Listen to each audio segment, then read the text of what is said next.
Let's make delicious sabji by using leftover vegetables.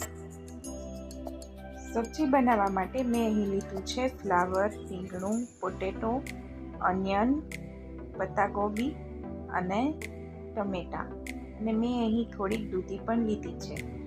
તમે પણ તમારી પાસે જે પણ વેજીટેબલ્સ અવેલેબલ હોય તે આ સબ્જી બનાવવા માટે યુઝ કરી શકો છો. હવે આપણે આ બધા સારી રીતે ધોઈ અને ચોપ કરી લઈશું. તમે અહીં જોઈ શકો છો કે કોલીફ્લાવરને મેં સોલ્ટવાળા પાણીમાં પલાળ્યું છે, જેથી તે સાફ થઈ જશે. હવે થોડુંક સોલ્ટ એડ કરીને આપણે બધું બોઇલ કરી લઈશું. હવે સબ્જી માટે આપણે ગ્રેવી રેડી કરીશું. તે માટે મેં અહીં ટોમેટો લીધા છે, ઓનિયન લીધું છે અને 4 લસણની કળી લીધી છે અને સાથે 2 ગ્રીન ચીલી લીધી છે. બધું જ સારી રીતે ગ્રાઇન્ડ કરી લઈશું.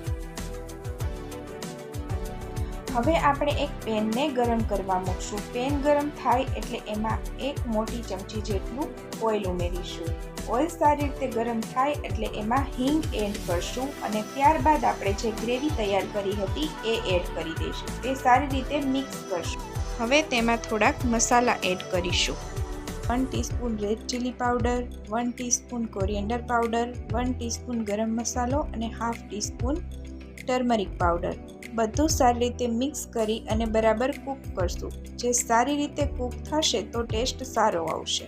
તમે જોઈ શકો છો કે ઓઇલ સારી રીતે રિલીઝ થયું છે અને બધું બરાબર કૂક થઈ ગયું છે. હવે આપણે એમાં જે વેજીટેબલ્સ બોઇલ કર્યા હતા તેને મેશ કરીને એડ કરી દઈશું. બધું વ્યવસ્થિત મિક્સ કરશું અને બરાબર કૂક થવા દઈશું. ઓલમોસ્ટ 5 મિનિટ સુધી આપણે તેને કૂક કરશું.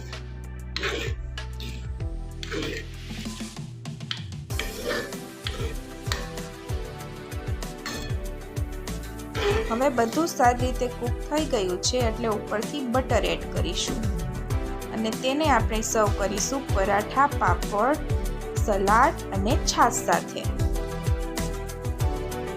So let's enjoy!